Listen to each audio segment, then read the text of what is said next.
For this video, we have a question that we want to solve using the equations we've looked at before.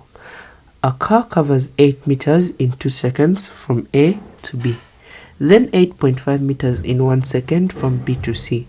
Find the acceleration of the car assuming it is constant. So in this situation, it might seem a bit complicated because we have 8 meters, 8.5 meters. Those are both distances or displacements. There are two of them. And then we've got 2 times. We've got 2 times there.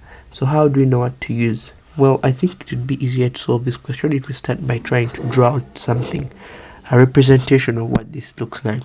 So if we have position there, and then a position there, and then another position there. This is A, this is B, and that is C.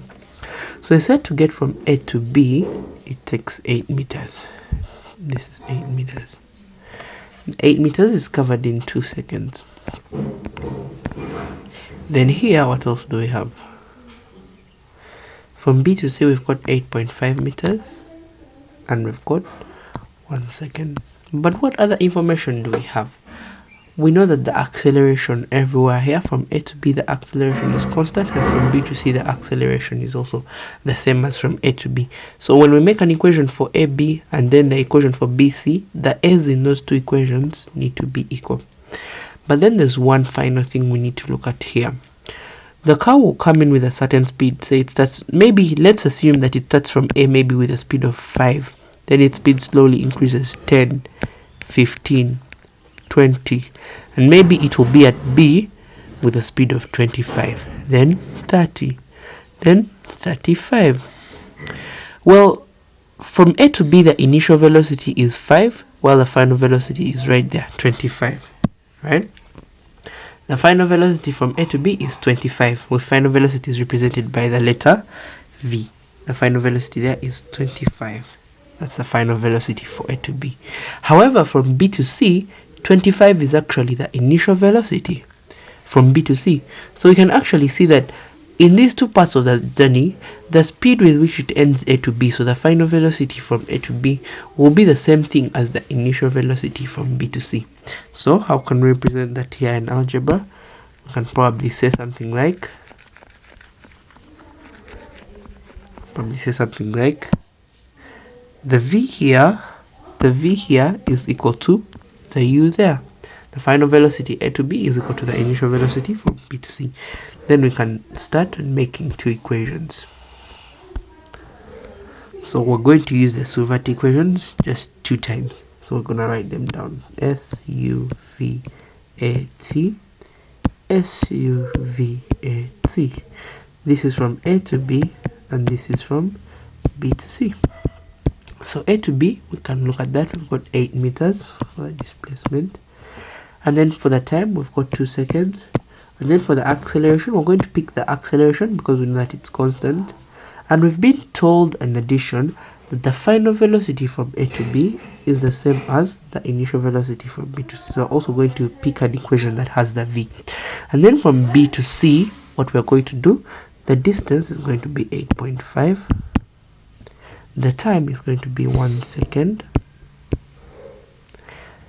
What else do we have? The acceleration is going to be the same, so we need an equation that has acceleration. We'll also pick an equation that has U. It's going to have U because, well, we've already seen Y. So let's see which equations we're going to use. So for this part, we're going to actually use S equals, displacement equals Vt minus a half AT squared. While for this, we'll use S equals Ut plus a half AT squared. But at the back of our minds, we know that the V here is the same as the U there. So let's make the two equations. So S equals Vt minus a half T squared. That will be 8 equals, what's the V? Well, we still have the V times T is 2. So 2V minus a half A and then T squared. Sorry, forgot the T squared. Times T, which is 2. So 2 squared. This is from A to B. So if we simplify this, we'll actually have 8 is equal to 2V minus 2A. Then for the second equation, we've got S equals Ut plus a half AT squared, or 8.5 equals, well, the U we don't know, and the T is 1, so we'll say 1U, so which is the same thing as U, plus a half times the acceleration times 1 squared, which will be 8.5 equals u plus 0.5a. Now we have two simultaneous equations, but we have three unknowns. But there's one unknown we can remove. We can remove one of these unknowns. For example, we can replace the v with a u, because we already said that the v here is going to be the same as the u there, so we can replace that v with a u so that we can easily solve these equations. So we have 8 equals 2u minus 2a, and we've also got 8.5 equals u plus 0.5a. So to solve this equation, we're going to first of all multiply this by 2.